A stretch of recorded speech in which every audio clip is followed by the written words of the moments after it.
Alright, hello everyone. Today we'll be talking about a significant banner coming up, which is going to be your Narita Brian horse as well as your Seiun Sky horse. This is going to be a very strong combination of parent horses, notably, and later on there's also going to be two cards that come out, which is your Thrones Ensemblage and your Condor Pasa Speed. This is the one that most people will probably be watching this video for, so let's just get through the horses really quick here. First off, we have Narita Brian. Narita Brian is a notable parent because when the corner is good, this unique is very solid. If, for example, we are on a mouse CM and the final corner is right before and we hit this shadow break and we also managed to get blocked, if we inherited this unique, we would be able to get 0.25 speed. And since the final corner is in a pretty good place, if we just gamble a little bit and we get a slightly delayed proc sometimes, we can get a speed carryover of 0.25, which is very powerful and can be a literal determinant in whether you win that round or you don't win that round. It's very strong, right? For Brian herself, she's also a very decent generalist horse, similar to Spechan, Ghost Ship and Oguri, where she has mile B, medium A and long A, and can be run in pace, late and even end if you find a little bit of end closer sparks. This will make her very usable for a lot of players if you do like her,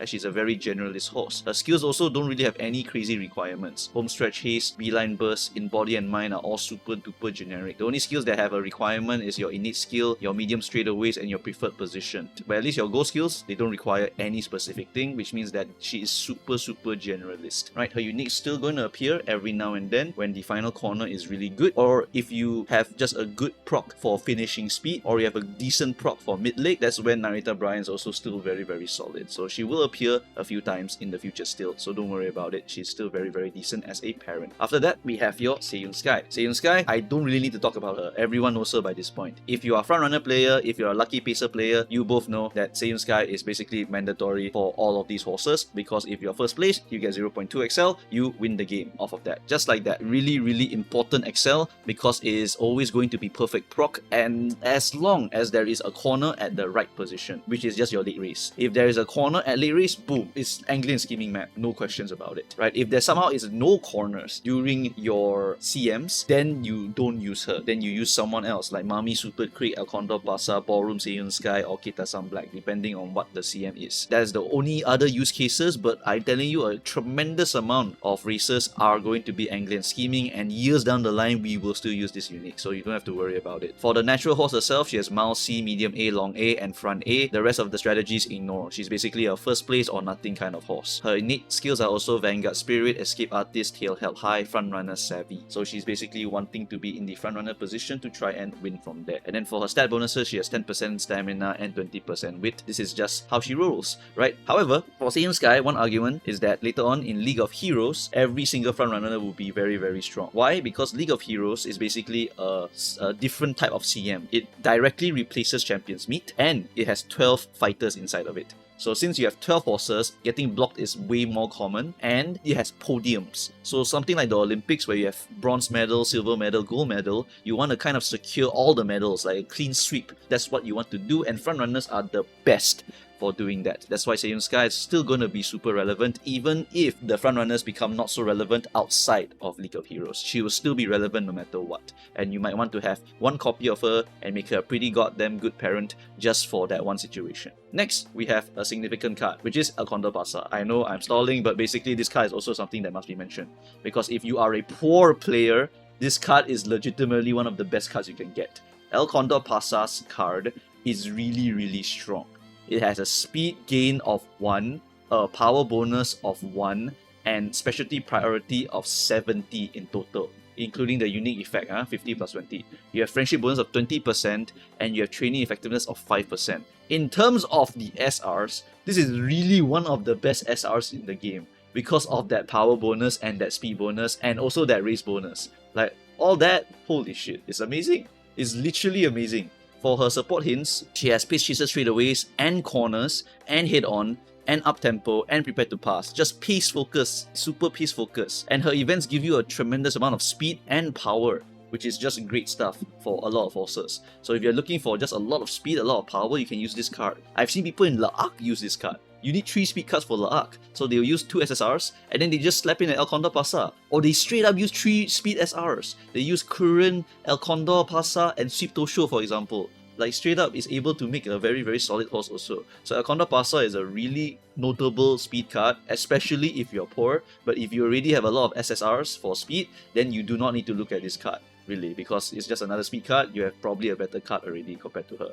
Next, we have the important card, the one that you're probably watching this video for, which is your Throne. Why should I pull Throne? Why should I not pull Throne?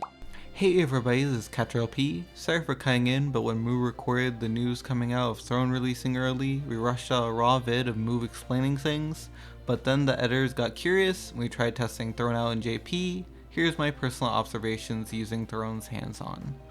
Throne will be one of the best cards in the game for the next 2 CMs due to a stat output and SP bonus. Should you pull though? Most likely not. You should only pull Throne if you're one of the following.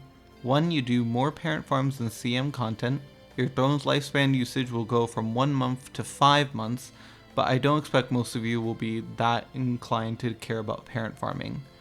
2. You're a Giga Whale and will pull everything anyways, in which case you don't need my advice. Throne is the best card for the next 2 CMs for decks, so if you're Giga Whale, you will be pulling Throne.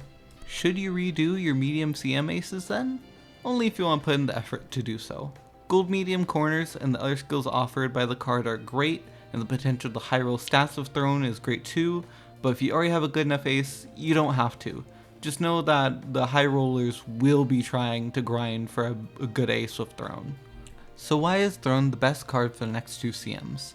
Well, it has 2 SP bonus and 35 friendship bonus on any rainbow training, speed, stand, power, guts, or wit. So any training it lands on can be extremely powerful. Clicking on Throne also has a random chance to give you an event for 4 speed, 4 wit, or 4 SP. And that can help with stats that are lagging behind, especially speed or wit. And the skills it gives of Fighting Spirit, Position Sense, Full Throttle, and the gold version of Medium Corners, Refraction Arc, they're all fantastic skills depending on the track and what position you play. So how do you use Throne? You focus on clicking on it like any other card you want to bond quickly. Like other Paladin group cards, you need to click at least once to have a chance to unlock dates. Once you've unlocked dates, Throne will become Rainbow for 2 to 4 turns. Using it, you can help steamroll the run early to get a high amount of stats to win races. One of the most important things to know is that the last day of Throne will force Throne into a Rainbow state if it's not already Rainbow. That means that you want to aim for the last turn before Summer, so you get 2 to 4 turns of Summer training with a 35% friendship card, wherever it lands. The last thing to mention is that if you ever lose Rainbow and you want to activate Rainbow again, there is a random chance of clicking on Throne that you will get the random event to pop up and you will be able to click Rainbows for 2 to 4 turns with Throne. Using Throne in your parent runs can really help lacking stats to hit the stat thresholds needed to hit SS plus 1100 stats needed for consistent parent runs. On screen you'll see a sample agree that I made using Throne, showing off the capabilities of this card. Keep in mind that one final note that you cannot use this card with Rudolph or Teo. That is pretty much it for this video. Any other questions, please go through the Discord and ask people around. There, they are very capable and they can basically answer what you might need to hear. And if you need to ask me, you can join me on Twitch or YouTube live streams, or you can try and DM me using the Ko-fi. I will definitely answer you if you use Ko-fi because that one costs money. Right? So anyway, thanks guys for watching, and I shall see you guys next time. Good luck if you're pulling. I would suggest do not pull. Alright, bye bye.